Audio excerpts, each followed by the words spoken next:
welcome to Hunter Gatherer Cooking. Today we're going to do a little bit of sort of campfire Dutch oven cooking, and we're going to do satay beef. It's one of my favourite dishes.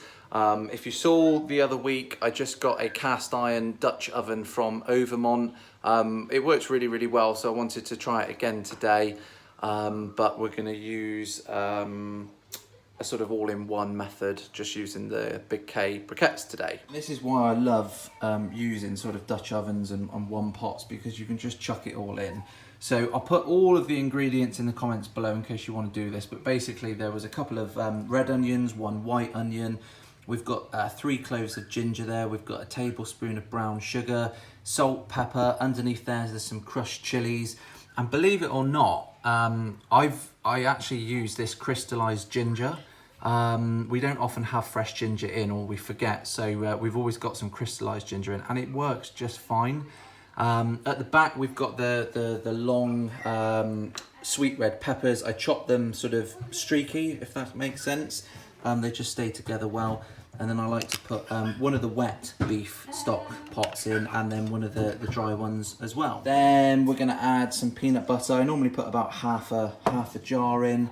We've got some coconut milk there, and of course the beef. Now the only thing that we're going to do slightly differently than normal is I actually keep the oil off the top of the peanut butter. So you know when you open the peanut butter and it's got that layer of oil, I pull that off each time, put it into a pot, and that's what we're going to start with.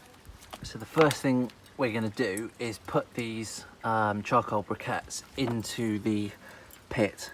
Okay, so now the coals are all laid out as even as I could get on there. I'm using this old barbecue grill, and I've put the pot on top and the oil's in there, so I'm just waiting for that to heat up, and then I'm just going to brown the beef off before adding everything in. Okay, so that's browned off just nicely, and then if I can do this in one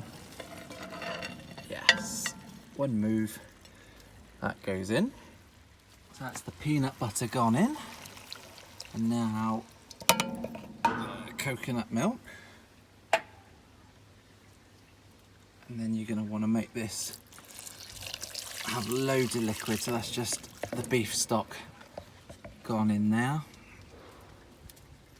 It's just a case of giving that a nice little stir, and I'm going to check on it, I don't know, probably every half hour or hour, just to make sure that those liquids aren't going too quickly. But that is looking lovely. So we'll push that into the centre of the heat, get the lid on. Okay, so we're about 3 hours from when we first started, and that is looking nice. Let's give it a little stir.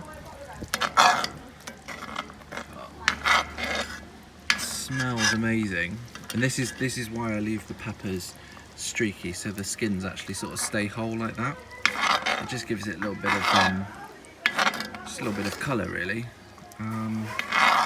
So that's doing really nicely. I'm happy with that.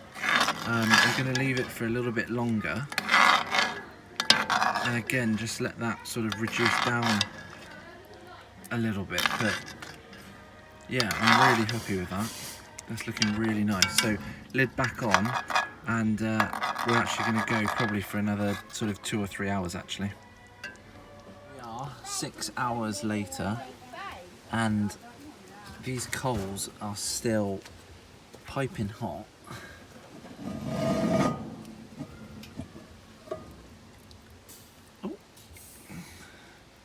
Still simmering. I think that's ready. So I've got this inside now, got the lid off. Just give a little stir up. Smell is incredible. That beef is now really tender, and that is looking like a lovely satay beef dish. So we'll get the rice on the plates and get this served. There we go, all served up. and that is looking beautiful. I think I love these tin dishes. I have tried it, it does taste amazing, so hope you've enjoyed this one. If you have enjoyed this one, give it a thumbs up and subscribe to the channel, and I'll see you soon.